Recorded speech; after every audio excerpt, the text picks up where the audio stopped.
आप सभी का स्वागत है एंड आज की क्लास में हम लोग बात करने वाले हैं क्लास 9th मैथमेटिक्स एक्सरसाइज 4.1।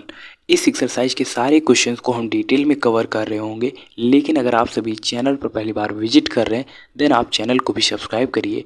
और शुरू करते हैं आज की क्लास और सबसे पहला क्वेश्चन अटैम्प्ट करते हैं। पहला क्वेश्चन क्या बोला गया है, the cost of a notebook is twice, यानी कि कोई एक नोटबुक है जिसकी कीमत क्या है, दोगुनी है of the cost of a pen, यानी कि कोई एक पेन की कीमत और किसी एक नोटबुक की कीमत, इन दोनों में जो नोटबुक है वो दोगुनी प्राइस की मिलती है। क्लियर है कि नहीं। अगर पेन 5 रुपये का मिलता है तो नोटबुक आपकी 10 रुपये की मिलेगी।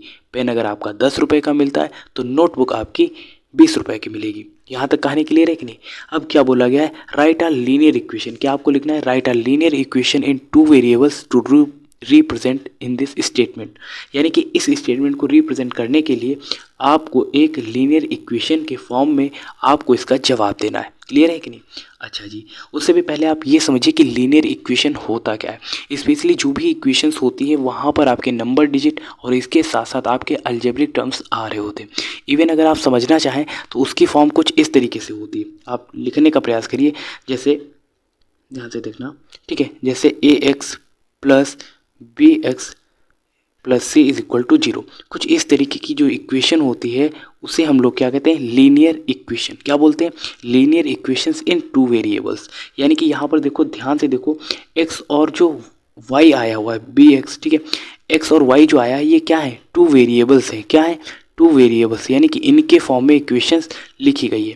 अब वेरिएबल का मतलब क्या होता है, वेरिएबल का मतलब होता है ए से लेकर जेड तक जो भी अलजेब्रिक टर्म्स आते हैं। अब आप कहोगे यहाँ पर सी भी तो आया है, लेकिन अगर आप ध्यान से देखें तो सी के साथ कोई भी नंबर डिजिट नहीं है, हालांकि 1 हाइड है, वो अलग की बात है। क्लियर है कि नहीं। हाँ, ये आपको याद रखना है। और यहाँ पर सी क्या है, सी एज अ कांस्टेंट यूज हुआ है। सी क्या है, यहाँ पे यूज हुआ है एज अ कांस्टेंट, ये आपको याद रखना है। यानी कि A X plus B Y plus C is equal to 0, ये क्या है, एक लीनियर इक्वेशन है। कैसी इक्वेशन है, रैखिक समीकरण है। और जहाँ पर सी क्या है, एक कांस्टेंट है, यानी कि एक आपका नंबर डिजिट ही होगा, 1 0 1 2 3 कुछ भी हो सकता है। क्लियर है कि नहीं। जबकि यहाँ पर ए और बी क्या है, ये भी कांस्टेंट है, बट एक्स और वाई क्या आए हुए हैं, ये दो वेरिएबल्स आए हुए हैं। क्लियर है कि नहीं, दो चर आए हुए हैं। यह कहानी क्लियर है कि नहीं। अब आपको ये चीज़ समझ में आ गई होगी कि x और y ही टू वेरिएबल्स हैं और c क्या है, कांस्टेंट है। यहाँ तक कहानी क्लियर है। अब हम पहले क्वेश्चन की इक्वेशन बनाने का प्रयास करते हैं। पहला क्वेश्चन क्या बोला गया, एक बार फिर से रीड करते हैं। The cost of a notebook is twice the cost of a pen, यानी कि जो नोटबुक की प्राइस है वो पेन की प्राइस से दोगुनी है, यही बोला गया है। तो इस क्वेश्चन को करेंगे कैसे, इधर लिखते हैं नोटबुक। क्या लिखते हैं, ये रही हमारी नोटबुक, ठीक है। मान लेते हैं नोटबुक का प्राइस कितना है, एक्स रुपीज़ है। कितना है, एक्स रुपीज़। यहाँ तक कहानी क्लियर है। मान लेते हैं नोटबुक जो है उसका प्राइस एक्स रुपीज़ है। क्लियर। और जो हमारे पास पेन है उसका प्राइस है वाई रुपीज़। क्लियर है कि नहीं। आपकी जो नोटबुक है वो एक्स रुपये में मिलती है और जो पेन है वो आपका वाई रुपीज़ में मिलता है। क्लियर है कि नहीं। अब क्वेश्चन ये कह रहा है the cost of notebook is twice, यानी कि जो किताब है, जो नोटबुक है वो दोगुनी है आपके पेन से। क्लियर है कि नहीं। यानी कि जो नोटबुक होगी, मान लेते हैं अगर वो 10 रुपये की है तो पेन कितने रुपए का होगा, 5 रुपये का होगा। क्लियर है कि नहीं। अगर नोटबुक आपकी 20 रुपये की है तो पेन आपका 10 रुपये का होगा, क्योंकि नोटबुक क्या है, वो इसके दोगुने दाम में मिल रहा है। और वैसे भी अगर आप कॉमन सेंस लगाएं तो पेन अक्सर सस्ता ही मिल जाता है आपको, लेकिन किताब या कॉपी आपको उससे कुछ महंगे दाम में मिलती है। हालांकि वो क्वालिटी पे डिपेंड करता है कि किस क्वालिटी का पेन ले रहे हो। ऐसा नहीं है कि मार्केट में सब सस्ते पेन ही आते हैं, ठीक है, वो अलग बात है। तो 5 रुपये और 10 रुपये के डिफरेंस से आपको ये आइडिया लग रहा है कि वाकई में नोटबुक क्या होती है, वो पेन से थोड़ी महंगी ही मिलती है। क्लियर है कि नहीं। ठीक है।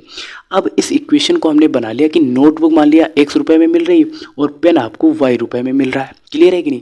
लेकिन इसने क्या बोला है, नोटबुक का प्राइस दोगुना है। जैसा कि आप देख भी सकते हो, 5 से ये 10 है और ये 10 से 20 है, तो यानी कि नोटबुक 2x होगा और इक्वल पे y होगा। लेकिन अगर आप ध्यान से देखें, x और y क्या इक्वल हो सकता है। अगर हम इसको लिखना चाहें, x और y को अगर हम इक्वल लिखना चाहें तो क्या ये इक्वल होगा, आप कहोगे कभी नहीं होगा, क्योंकि x क्या है, x है नोटबुक का प्राइस जो कि दोगुना है, और y क्या है, पेन का प्राइस है जो कि उसके दोगुने से उसका हाफ है एक तरीके से, क्लियर है ना।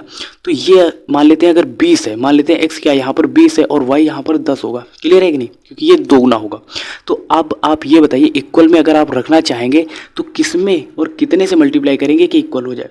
आप कहोगे इधर 20 है और ये 10 है, यानी कि 10 में 2 से अगर मल्टीप्लाई कर दें तो 20 इक्वल में 20 हो जाएगा। तो वही तो मैं आपको बताना चाहता हूँ, यानी कि x is equal to 2 into y कर देंगे। यहाँ तक कहानी क्लियर है कि नहीं। तो यहाँ पर हो जाएगा, इसी इक्वेशन को अब आगे लिखते हैं, x इज इक्वल टू कितना हो जाएगा 2y। आप चाहें तो इतना स्किप कर सकते हैं, लेकिन अगर आप इसे और भी सॉल्व करेंगे तो आपको फाइनल आंसर क्या मिलेगा। देखो अभी ये प्लस का 2y RHS से LHS में आएगा तो माइनस का हो जाएगा, तो x माइनस 2y और इक्वल में आपके पास क्या बचेगा, 0 बचेगा। और ये एक अच्छी इक्वेशन बन जाएगी, वो भी इन the form of linear equation in 2 variables. Clear है कि नहीं। आप चाहें तो इसे नोट डाउन कर सकते हैं, ठीक है। फिर से समझना चाहते हैं तो समझो एक बार। नोटबुक का प्राइस है आपके पास x रुपीज़ और पेन का प्राइस है y रुपीज़, क्लियर है। एग्जाम्पल के तौर पर यह बताया गया है कि नोटबुक का जो प्राइस है वो पेन के प्राइस से 2 गुना है, क्लियर है कि नहीं। तो जैसे अगर आप समझे पेन 5 रुपये का है तो नोटबुक 10 रुपये की होगी, पेन अगर 10 रुपये का है तो नोटबुक 20 रुपये की होगी, क्लियर है कि नहीं। अगर हम x और y को इक्वल करेंगे तो क्या कभी इक्वल होगा, नहीं होगा, क्योंकि x मान लेते हैं अगर 20 रुपये की बुक मिल रही तो पेन 10 ही रुपये का होगा। और इक्वल अगर रखना है तो हमको 2 पेन लेने होंगे और एक कॉपी लेनी होगी, तो इसीलिए हमने यहाँ पर 2 से मल्टीप्लाई कर दिया, तो x is equal to 2y हो गया। ये देखो अब चूंकि 2y RHS में प्लस का है तो हम LHS में ही लिख लेंगे, तो ये माइनस का हो जाएगा, तो x minus 2y is equal to क्या बचेगा, 0 बचेगा। और ये आपकी लीनियर इक्वेशन इन 2 वेरिएबल्स के फॉर्म में हमने रिप्रेजेंट कर दी, जिसे आप नोट डाउन कर सकते हैं। आई होप आपको समझ में भी आ गया होगा। नेक्स्ट क्वेश्चन करते हैं, ठीक है। नेक्स्ट क्वेश्चन क्या बोला गया है, यहाँ पे क्वेश्चन आप थोड़ा सा ध्यान से समझने का प्रयास करना। Express the following linear equations in the form of ax plus by plus c is equal to 0, clear है कि नहीं। तो वही चीज़ अभी जो मैं एक्सप्लेन कर रहा था लीनियर इक्वेशन के लिए, ये देखो इक्वेशन दी गई कि नहीं। लीनियर इक्वेशन क्या होती है, फिर से नोट डाउन कर लो, ax plus by plus c is equal to 0। ये क्या होती है, आपकी लीनियर इक्वेशन होती है। क्या होती है, लीनियर इक्वेशन, हमेशा याद रखना आप, ठीक है।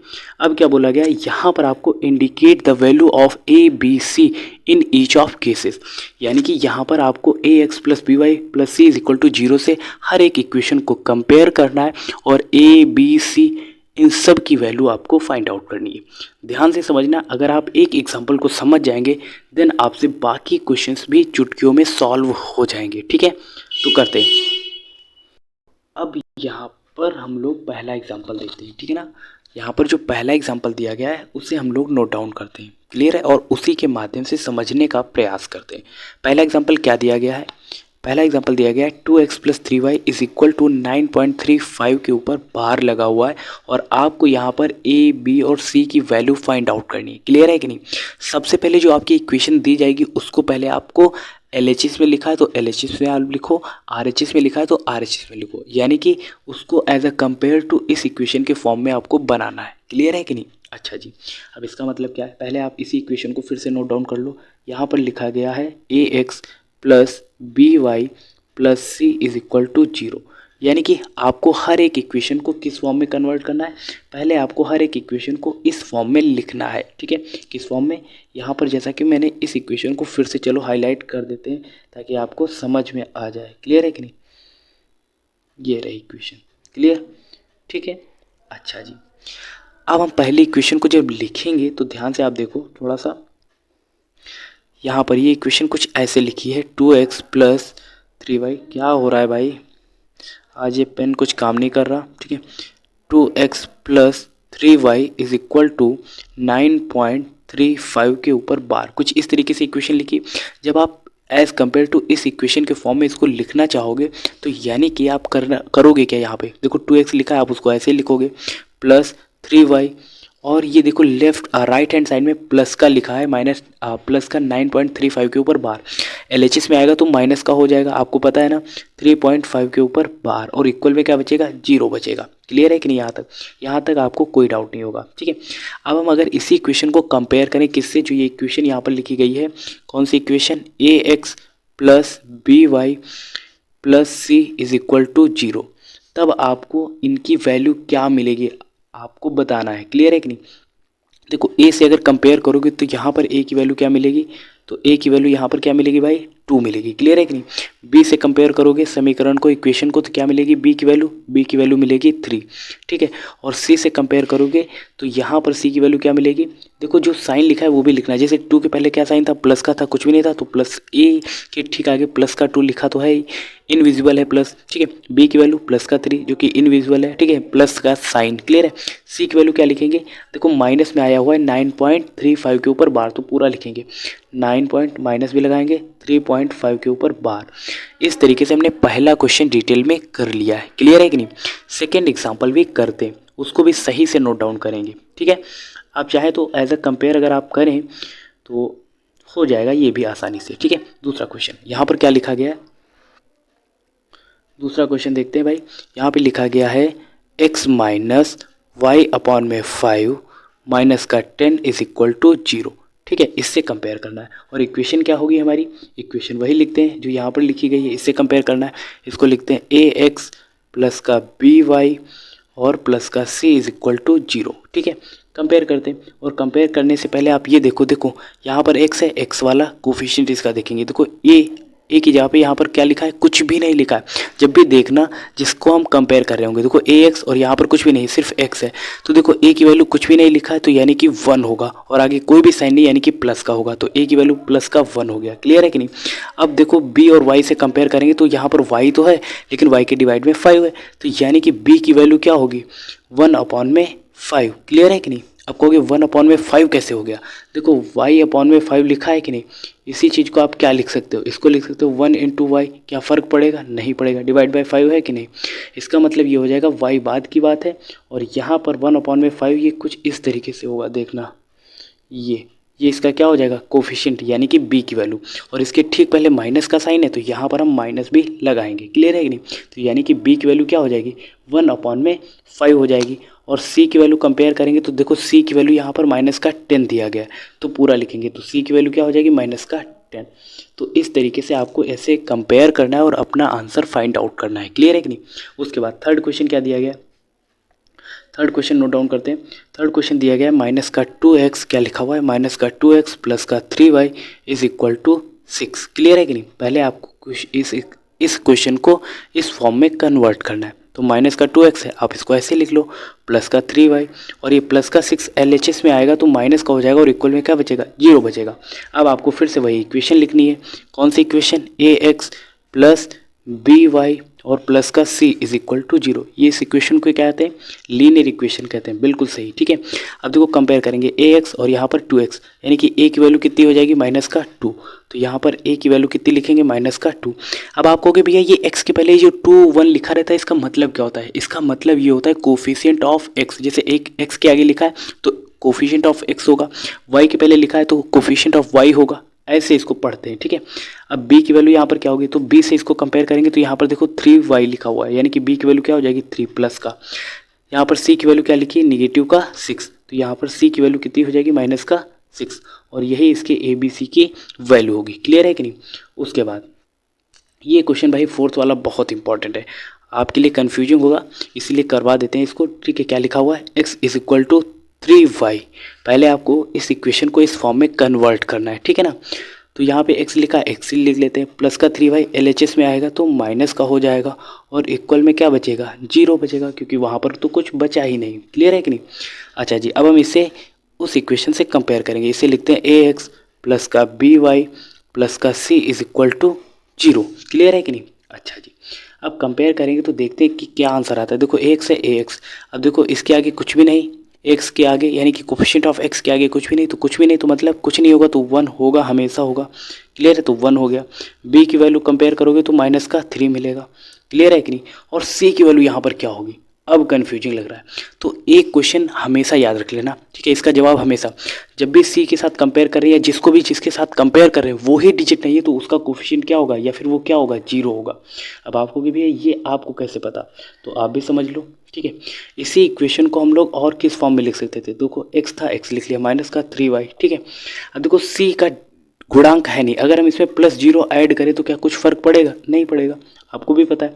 अब अगर आप इस इक्वेशन से कंपेयर करोगे तो a की जगह पे देखो ax, x से a की वैल्यू 1 आ जाएगी, b की वैल्यू माइनस का 3, और c से कंपेयर करोगे तो 0 आ जाएगा। क्योंकि आपके पास ये 2 रुपये है, उसमें अगर आप 0 ऐड करोगे तो वो कितना हो जाएगा, 20 तो होगा नहीं, वो 2 ही रहेगा ना। तो सेम पैटर्न पर यहाँ पे कुछ भी नहीं था तो हमने 0 खुद से ऐड कर लिया है। क्लियर है कि नहीं। तो इस तरीके से आपको इस तरीके के क्वेश्चन करने होते हैं। उसके बाद 5th वाला क्वेश्चन लिखा हुआ है 2x और इक्वल में माइनस का 5y। ठीक है, इसे सॉल्व करना है। तो पहले फिर से क्या करेंगे, इसको सही करेंगे। 2x है, माइनस का 5y LHS में आएगा तो प्लस का 5y, और यहाँ पे कुछ नहीं तो प्लस 0 ऐड कर सकते हैं सी के लिए, और इक्वल में 0 अभी बताया था ना, ये 0 नहीं भी ऐड करोगे तब भी कोई बात नहीं, क्योंकि आपको तो अब पता ही चल गया है कि 0 यू क्यों लिख रहे हैं, है ना।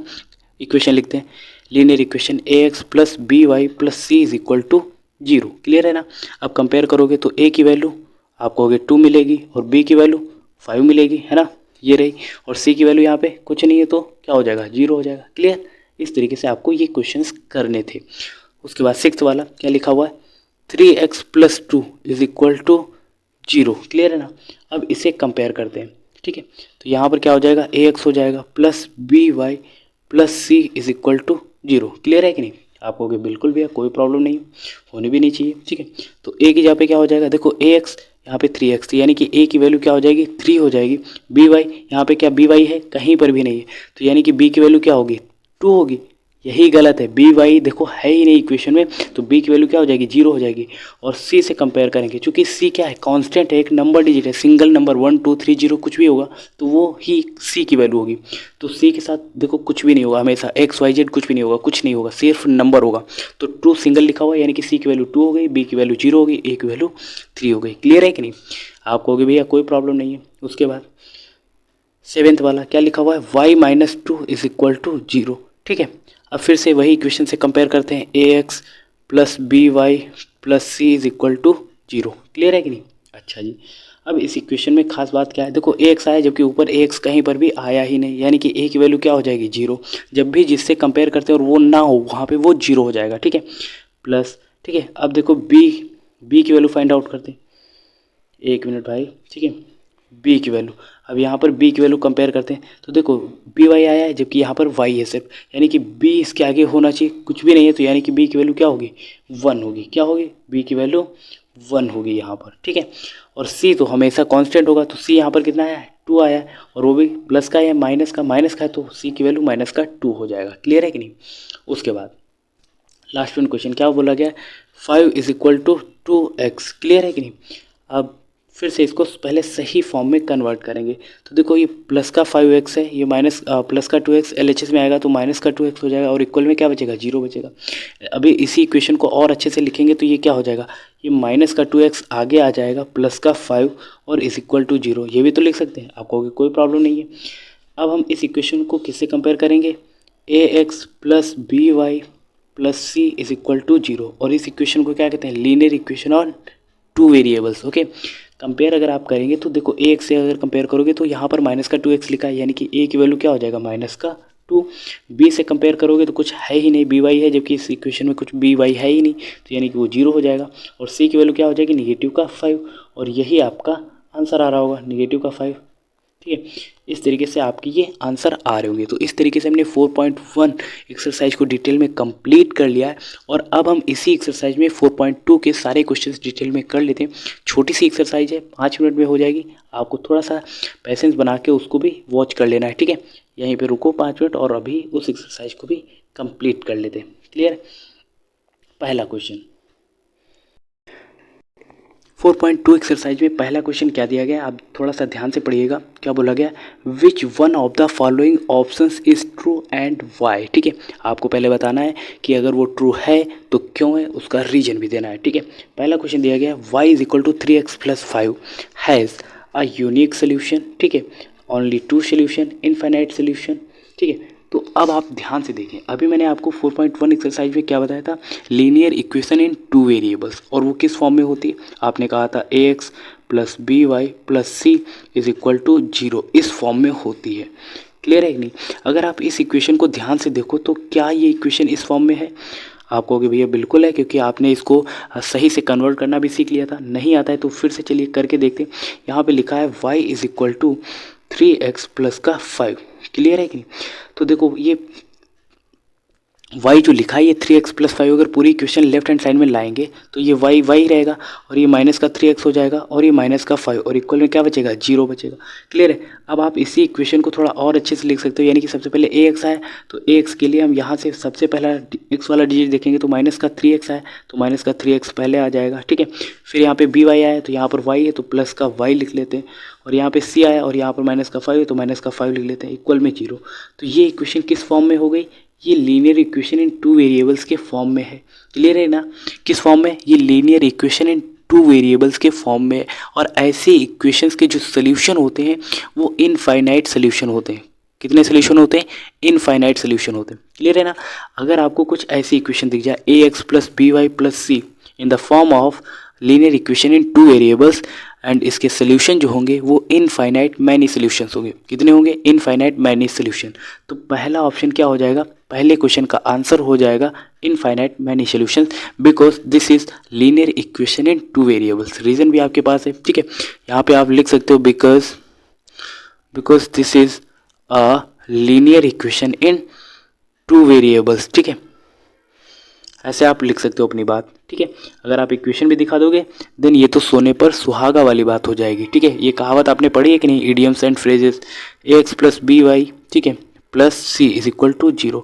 ये किस फॉर्म में, linear equation in the form of two variables, so that इसके इनफाइनाइट सोल्यूशन होंगे। उसके बाद सेकेंड क्वेश्चन, रीजन भी अब आपको पता ही चल गया। सेकेंड क्वेश्चन क्या बोला गया है, right 4 solution for each of the following equations, ठीक है। इन इक्वेशंस के आपको 4 सोल्यूशन देने हैं। क्लियर है ना। इनके सोल्यूशन बहुत सारे हो सकते हैं क्योंकि ये सारी इक्वेशंस कैसी हैं, ये लीनियर इक्वेशंस हैं, ठीक है, इन टू वेरिएबल्स, सो दैट इनके कैसे सोल्यूशन होंगे, इनफाइनाइट सोल्यूशन होंगे। ये आपको याद रखना है। पहला क्वेश्चन करते हैं, आपको एक आइडिया जनरेट हो जाएगा कि किस तरीके से और किस पैटर्न पर क्वेश्चंस को करना है। क्लियर। पहला लिखा गया है 2x plus Y is equal to 7, 2x plus Y is equal to 7, और हमें इसके कितने सोल्यूशन चाहिए, सिर्फ और सिर्फ 4 सोल्यूशन चाहिए। यानी कि आप क्या कर सकते हो, यहाँ पर किसी एक को पकड़ना है, किसी एक वेरिएबल को पकड़ना है। क्लियर है ना। मान लेते हैं, चलिए हम यहाँ पर वो वेरिएबल क्या ले लेते हैं, x ले लेते हैं। पहले हम x की जगह पे 0 रखेंगे, फिर x की जगह पे हम 1 रखेंगे, फिर x की जगह पे हम 2 रखेंगे, और फिर हम x की जगह पे 3 रखेंगे, और इस तरीके से हम y की अलग अलग वैल्यू फाइंड आउट करेंगे। क्लियर है ना। ठीक है, एक क्वेश्चन को आप थोड़ा ध्यान से समझिएगा और फिर हम बाकी क्वेश्चन थोड़ा सा डायरेक्ट करेंगे। क्लियर। यहाँ पे क्या बोला गया, अब देखो 0 रखेंगे तो देखो 2 और 0 की मल्टीप्लाई करेंगे तो कितना हो जाएगा, ये 0 हो जाएगा। क्लियर ना, क्योंकि 2 और x के बीच में कोई भी साइन नहीं तो 0 का होगा कि नहीं। अगर आप लिखना चाहते हैं तो आप ऐसे लिखो, ये 2 लिखा है, x की यहाँ पे 0 रखेंगे, प्लस का y is equal to 7। Clear है कि नहीं। 2 और 0 की मल्टीप्लाई तो 0 हो जाएगा, और यहाँ पे प्लस का y इज इक्वल टू 7 बचेगा। यानी कि 0 रखने पर y की वैल्यू कितनी मिलेगी, 7। तो यहाँ पर 0 तो ऑलरेडी से था तो यहाँ पर 7 भी लिख देते हैं। यानी कि पहला वेरिएबल क्या बनेगा, कुछ 0,7, ये कोऑर्डिनेट बनेंगे आपके। उसके बाद अगर आप x की जगह पे 1 रखते हो, कितना रखते हो, x की जगह पे 1 रखते हो, तो ये 2 1 जा कितना हो जाएगा, 2 हो जाएगा, और प्लस का y बचेगा और इक्वल में 7। क्लियर है ना। ये प्लस का y इधर ही रहेगा, प्लस का 2 RHS में जाएगा तो माइनस का हो जाएगा, और 7 में से 2 घटाएंगे तो कितना बचेगा, 5। यानी कि 1 लेंगे तो हमें कितना मिलेगा, y की वैल्यू 5 मिलेगी, तो 1,5 हो जाएगा। क्लियर है ना। अगर इसके बाद हम x की वैल्यू 2 लें तो कितना मिलेगा, देखो 2 2 जा कितना हो जाएगा, ये 4 हो जाएगा, और प्लस का y इधर ही रहेगा, और इक्वल में कितना बचेगा, 7। क्लियर है ना। अब y की वैल्यू कितनी मिलेगी, देखो 4 प्लस का RHS में जाएगा तो माइनस का हो जाएगा, तो 7 में से 4 घटाएंगे तो कितना मिलेगा, 3। यानी कि 2 लेंगे तो हमें वैल्यू कितनी मिलेगी y की, 3। तो 2,3 ये एक आंसर हो जाएगा। उसके बाद अगर आप x की जगह पे 3 लोगे तो कितना मिलेगा, देखो x की जगह पे अगर आप 3 रखोगे तो 3 2 जा कितना हो जाएगा, 6 हो जाएगा, और प्लस का y इज इक्वल टू 7। यानी कि अब y की वैल्यू कितनी मिलेगी, प्लस का 6, 7 के उधर जाएगा, घटेगा, तो 7 में से 6 घटाएंगे तो 1 बचेगा। तो यहाँ पर x की वैल्यू कितनी मिलेगी, x की वैल्यू 3 थी और y की वैल्यू 1 मिलेगी। तो ये आपके 4 सोल्यूशंस हो जाएंगे। क्लियर है ना। ध्यान से देखो, आप बोला गया था 2x plus Y is equal to 7 हमारे पास एक इक्वेशन है, और इसके हमें 4 सोल्यूशन चाहिए। 4 सोल्यूशन के लिए हमने यहाँ पर x की वैल्यू पहले 0 रखी, फिर x की वैल्यू 1 रखी, फिर x की वैल्यू 2 रखी, और फिर x की वैल्यू 3 रखेंगे। हर एक बार हम x की वैल्यू रखेंगे और y की वैल्यू फाइंड आउट करेंगे। पहले x इज इक्वल टू 0 हमने रखा, तो 2 इंटू 0 करोगे, plus y is equal to 7, तो 2 और 0 की मल्टीप्लाई करेंगे तो 0 हो जाएगा, प्लस का y इधर ही रहेगा, और y इज इक्वल टू हमें 7 ही मिल जाएगा। फिर हमने एक्स की जगह पे 1 रखा तो 2 1 जा कितना हो जाएगा, 2 हो जाएगा, प्लस का y is equal to 7, plus का 2 7 में से घटेगा तो y की वैल्यू कितनी मिलेगी, 5 मिलेगी। फिर आपने x की जगह पे 2 रखा, 2 2 जा 4 हो जाएगा, प्लस का 4 7 से घटेगा तो y की वैल्यू कितनी निकल के आएगी, 3। फिर लास्ट में आपने x की जगह पे 3 रखा, 3 2 जा 6 होगा और 7 में से 6 घटाएंगे तो 1 बचेगा। तो यहाँ पर ओवरऑल ये 4 वैल्यूज़ मिली, 0,7, 1,5, 2,3 और 3,1। ठीक है, ये आपके 4 सोल्यूशन होंगे और इस तरीके से आपको इक्वेशन को सॉल्व करना था। क्लियर है ना। सेम पैटर्न में हम सेकेंड इक्वेशन को करते हैं और अब आपको समझ में आ जाएगा। लिखा गया है pi X plus Y is equal to 9। Clear है ना। अब हम x की जगह पे लेंगे क्या, पहले x की जगह पे क्या रखेंगे, 0 रखेंगे। x की जगह पे 1 रख सकते हैं, x की जगह पे हम 2 भी रख सकते हैं और x की जगह पे हम कितना रख सकते हैं, 3 भी रख सकते हैं। हर एक की वैल्यू रखेंगे और एक एक करके वैल्यू फाइंड आउट करेंगे। ठीक है, अब आप कहोगे कि क्या 0 1 2 3 के अलावा इसके अलावा भी कुछ रख सकते हैं। आपके मन में जो भी नंबर आ रहा है आप रख सकते हो, वो इंटीजर्स होने चाहिए। क्लियर है ना। इंटीजर्स मतलब इंटीजर्स में सारे नंबर्स आ जाते हैं लगभग, जो भी आप सोच पा रहे हो। क्लियर है। तो 1 2 3 प्लस का 1 माइनस का 2 ऐसा आप कुछ भी ले सकते हो। क्लियर। ठीक है, अब x की जगह पे अगर हम पहली बार में 0 रखते हैं तो देखना यहाँ पे 0 और पाई की मल्टीप्लाई करेंगे तो 0 मल्टीप्लाई ये पाई करेंगे और ये प्लस का y इज इक्वल टू 9 होगा। तो आपको पता है 0 और पाई की मल्टीप्लाई करेंगे क्या इतना आएगा, 0 ही आएगा और y इज इक्वल टू कितना मिलेगा, हमें 9 मिलेगा। यानी कि 0,9, यानी कि अगर हम 0 रखेंगे तो y की वैल्यू कितनी मिलेगी, 9 मिलेगी। तो पहला सोल्यूशन हो गया। ठीक है, उसके बाद ये पहला सोल्यूशन हो गया। अब दूसरा सोल्यूशन देखते हैं। अगर हम x इज इक्वल टू 1 रखेंगे तो पाई और 1 की मल्टीप्लाई करेंगे, पाई multiply 1 plus Y is equal to 9। देखो पाई 1 जा पाई ही रहेगा तो y इधर ही रहेगा, ये 9 बचा और ये पाई प्लस का उधर जाएगा तो माइनस का हो जाएगा। तो दूसरे y की वैल्यू क्या मिलेगी, 9 माइनस का पाई। ठीक है, तो दूसरा कोऑर्डिनेट क्या हो जाएगा, 1,9 माइनस पाई। क्लियर है ना। उसके बाद अगर हम x की जगह पे अब हम x की जगह पे कितना ले लें, अगर हम लोग x की जगह पे 2 ले लें तो 2 और पाई की मल्टीप्लाई करोगे तो 2 पाई हो जाएगा कि नहीं, और प्लस का y इज इक्वल टू 9। तो y की वैल्यू अब क्या मिलेगी, ये 9 में से 2 पाई घटाएंगे तो अगला हो जाएगा 9 माइनस 2 पाई। ये क्या हो जाएगा, 9 माइनस 2 पाई। और अगर आप थर्ड रखोगे तो क्या हो जाएगा, ये 3 पाई प्लस का y इज इक्वल टू 9, यानी कि y की वैल्यू क्या हो जाएगी, 9 माइनस का 3 पाई। तो अगला हो जाएगा 9 माइनस का 3 पाई। ठीक है, ऊपर वाला 9 माइनस पाई, फिर 9 माइनस 2 पाई, फिर 9 माइनस 3 पाई। तो ये y की वैल्यूज़ आएंगी और दोनों को कॉम्बिनेशन करके लिखोगे x कामा y के फॉर्म में तो ये इसके कोऑर्डिनेट हो जाएंगे। क्लियर है ना। आप इसे नंबर लाइन पर या फिर 2D के फॉर्म में भी इसको डिनोट कर सकते हो, रिप्रेजेंट कर सकते हो, है ना, 2D डायमेंशन में। क्लियर। उसके बाद तो इस तरीके से हमने ये भी कर लिया। अब उसके बाद थर्ड वाला बचता है y इज इक्वल टू कितना लिखा गया है, 4 पाई। क्लियर है ना। तो इसे करने के लिए आपको सॉरी ये 4y लिखा गया, x is equal to 4y। ठीक है, गलती लिख लिया, x is equal to 4y। Clear. तो अभी आप x की जगह पे क्या रख सकते हो, 0 रख सकते हो। x की जगह पे आप क्या रख सकते हो, 1 भी रख सकते हो। x की जगह पे आप 2 भी रख सकते हो। x की जगह पे आप 3 भी रख सकते हो। ये नंबर्स रखोगे तो आपका आंसर भी आ जाएगा और आपको ज़्यादा परेशानी उठाने की ज़रूरत भी नहीं होगी, इसलिए हम ये नंबर ले लेते हैं स्पेशली। इसके अलावा आप कुछ भी रख सकते हो, कोई प्रॉब्लम नहीं है। ठीक है, इसीलिए तो कहा जाता है कि जो भी लीनियर इक्वेशन इन 2 वेरिएबल्स के फॉर्म में होती हैं उनके इनफाइनाइट सोल्यूशन होते हैं, क्योंकि आप इनफाइनाइट वैल्यूज रख सकते हो। x की जगह पे भी रख सकते हो, y की जगह पर भी आप रख सकते हो। क्लियर ना। अब आपको हर बार x ही क्यों ले रहे हो, क्योंकि जब हम चीज़ों को आसान तरीके से कर सकते हैं तो कठिन बनाने की क्या ही ज़रूरत है। हाँ, आपका डाउट आ सकता है तो उसके लिए आप ये समझ लो कि अभी हम x की जगह पर रख रहे हैं, आप इस चीज़ को y की जगह पर भी रख सकते हो, कोई प्रॉब्लम नहीं। क्लियर है ना। चलो इसको दूसरे तरीके से कर लेते हैं। अब जहाँ पर अभी हम x की जगह पे करते थे, अब हम इसको चलो दूसरी तरीके से करते हैं ताकि आपका डाउट ही ना बचे। क्लियर ना। x is equal to 4y लिखा है तो अब हम y की जगह पे क्या लिखेंगे, 1 लिखेंगे। सॉरी पहले 0 ले लेते हैं, फिर y की जगह पे हम 1 ले लेंगे, फिर y की जगह पे हम कितना ले लेंगे, 2 ले लेंगे और y की जगह पे हम 3 ले लेंगे। क्लियर है ना। कोई प्रॉब्लम नहीं, इससे भी कोई प्रॉब्लम नहीं। ठीक है, आपको लगेगा आंसर मिसमैच हो रहा है, लेकिन वो भी कोई प्रॉब्लम नहीं। ठीक है ना, क्योंकि इसके इनफाइनाइट सोल्यूशन होंगे तो किताब में तो फाइनाइट सोल्यूशन ही लिखे जा सकते हैं। कितना लिखेंगे वो लोग, वो भी नहीं लिख सकते, है ना। तो मैच इसलिए नहीं होगा। तो x को ऐसे ही रखते हैं। अगर 4 और y की जगह पे 0 रखोगे तो 4 और 0 की मल्टीप्लाई करोगे तो कितना आ जाएगा, 0 आ जाएगा। यानी कि एक x की वैल्यू कितनी मिलेगी, 4 इंटू 0 तो 0 ही आएगा। दूसरा अगर आप करोगे, अगर y की जगह पर अगर आप y की जगह पे 1 रखोगे तो देखो x इज इक्वल टू 4 1 जा, देखो 4 इंटू 1 करोगे तो कितना मिलेगा, 4 मिलेगा। दूसरा 4 मिल जाएगा। क्लियर। उसके बाद तीसरा अगर आप करेंगे तो x इज इक्वल टू देखो 4 इज इक्वल टू अगर आप 2 रखोगे तो 4 इंटू 2 करोगे तो 4 2 जा कितना मिलेगा 8 मिलेगा। अब y की जगह पे अगर आप 3 रखेंगे, ठीक है ना, y की जगह पे अगर आप 3 रखेंगे तो कितना हो जाएगा x is equal to 4 into 3 is equal to 4 3 जा 12, यानी कि आपको कितनी वैल्यू मिली, एक 0 मिली, फिर 4 मिला, फिर 8 मिला, फिर 12 मिला। क्लियर है ना, तो ये y की वैल्यू है। और अगर आप इसको x के साथ लिख लो, सॉरी ये x की वैल्यूज़ है, क्या है ये सभी x की वैल्यूज़ है।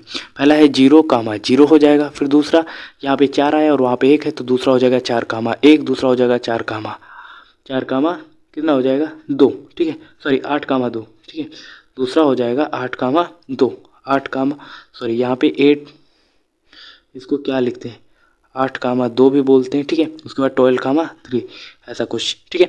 तो इस तरीके से आपको ये डिनोट करना था। क्लियर है।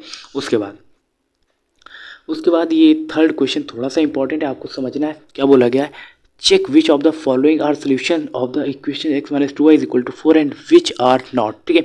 आपको हर जगह पे जैसे 0 कामा 2 लिखा गया है, ठीक है, जैसे x की जगह पे आपको पहले 0 रखना है और y की जगह पे आपको 2 रखना है और चेक करना है कि क्या ये LHS और RHS इक्वल आ रहा है। पहला क्वेश्चन करके बताते हैं, फिर आपको खुद से ट्राई करना है। ये अच्छा क्वेश्चन है और होमवर्क के तौर पर भी मैं दूंगा आपको, ठीक है। लिखा है x minus 2y is equal to 4। Clear है ना। ये जो कोऑर्डिनेट लिखे हुए हैं जैसे 0 कामा 2, अब इसका मतलब क्या है, इसका मतलब सिर्फ इतना है, ध्यान से समझना। जहाँ देखो पहला कोऑर्डिनेट जो होता है उसको हम x मानते हैं और दूसरा जो कोऑर्डिनेट होता है उसे हम y मानते हैं, ठीक है ना। अब ये जो इक्वेशन दी गई आपको इसको चेक करना है। ये जो इक्वेशन दी गई है x minus 2y is equal to 4, ठीक है, और यहाँ पर लिखा था 0 कामा 2, ठीक है। पहला जो डिजिट होगा वो x होगा और दूसरा जो डिजिट होगा वो y होगा। क्लियर है ना।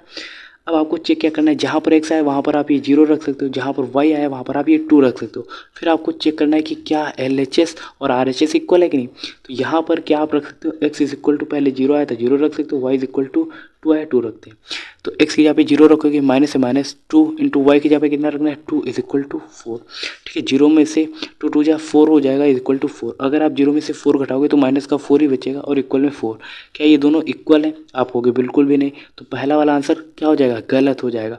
सेम पैटर्न पर दूसरा करते हैं। यहाँ पे लिखा गया है 2 कामा 0, ठीक है, 2 कामा 0 और किस इक्वेशन में रखना है x minus 2y is equal to 4, ठीक है।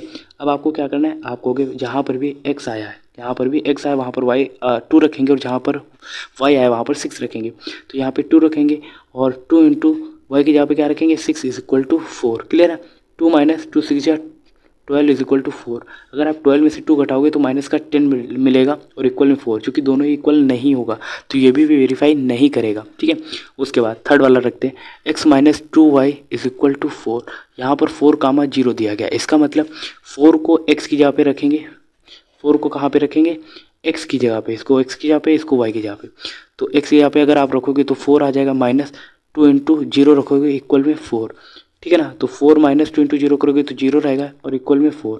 अब ये क्या हो जाएगा 4 इक्वल में 4 हो जाएगा कि नहीं, क्योंकि 4 में से 4 घटाओगे तो 4 ही आएगा। सो दैट ये तीसरा वाला वेरीफाई कर जाएगा और यही आपका फाइनल आंसर होगा। अगर आप अब आगे आपको इन दोनों को रख के चेक करना है, बल्कि आपका फाइनल आंसर तो यही वाला होगा क्योंकि यही इसको वेरीफाई करेगा, बाकी ये चारों वेरीफाई नहीं करेंगे, ठीक है। तो आपको इस तरीके से चेक करना था। उसके बाद last one question in this exercise क्या बोला गया है, find the value of k so x is equal to 2 and y is equal to 1 is a solution of the equation so 2x plus 3y is equal to k, ठीक है। अच्छा जी, question जो बोला गया आप ध्यान से समझने का प्रयास करना। क्वेश्चन बोला गया find the value of k, यानी कि आपको k की वैल्यू फाइंड आउट करनी है। अगर आपके पास x इज इक्वल टू 2 है, y is equal to 1 and आपके पास इक्वेशन ये दी गई है। क्लियर है ना। तो पहले हम इक्वेशन को लिखते हैं। इक्वेशन लिखा गया है 2x plus 3y is equal to k। यहाँ तक कहानी क्लियर है ना। अब यहाँ पर आपको k की वैल्यू फाइंड आउट करनी है और उसके लिए आपके पास दिया क्या गया है, जहाँ पर भी x आए वहाँ पर आप क्या रख सकते हो 2 रख सकते हो और जहाँ पर भी y आया वहाँ पर आप क्या रख सकते हो 1 रख सकते हो। देन आपको k की वैल्यू फाइंड आउट करनी है। क्लियर, आपको नो डाउट। अब देखो ये लिखा है 2 तो 2 लिखते हैं और x देखो 2 और x के बीच में कोई भी साइन नहीं तो प्रोडक्ट यानी कि मल्टीप्लाई होगा। तो 2 इंटू एक्स की जगह पे क्या रख सकते हैं 2 प्लस 3 इंटू वाई, वाई की जगह पे क्या रख सकते हैं 1 रख सकते हैं, 1 इज इक्वल टू के, ठीक है। उसके बाद 2 2 जा कितना हो जाएगा 4 हो जाएगा। क्लियर है ना। 2 2 जा कितना हो जाएगा 4 प्लस 3 1 जा 3 इज इक्वल टू के। क्लियर। अब 4 प्लस 3 कितना हो जाएगा 7 और इक्वल में कितना बचेगा के, यानी कि के की वैल्यू आपकी क्या आ जाएगी 7 आ जाएगी और यही आपका फाइनल आंसर होगा। यहाँ तो कोई प्रॉब्लम नो प्रॉब्लम। तो इस तरीके से हमने इस एक्सरसाइज के सारे क्वेश्चंस डिटेल में करे। आई होप आपको समझ में आया होगा। और ये 4 वाला क्वेश्चन एग्ज़ाम ओरिएंटेड है, आपके हाफ ईयरली एग्जाम्स हो या फिर एनुअल एग्जाम्स हो, किसी में भी आ सकता है। आप ये मान के चलो VIP आप वेरी इंपॉर्टेंट है आपके लिए, सो दैट आपको इसको स्किप नहीं करना है। और इस तरीके की वीडियोज़ के लिए आप हमें सब्सक्राइब कर सकते हो, ज्वाइन कर सकते हो। और मिलते हैं ऐसी नेक्स्ट अमेजिंग वीडियो के साथ। तब तक के लिए जय हिंद, नमस्कार, थैंक यू सो मच।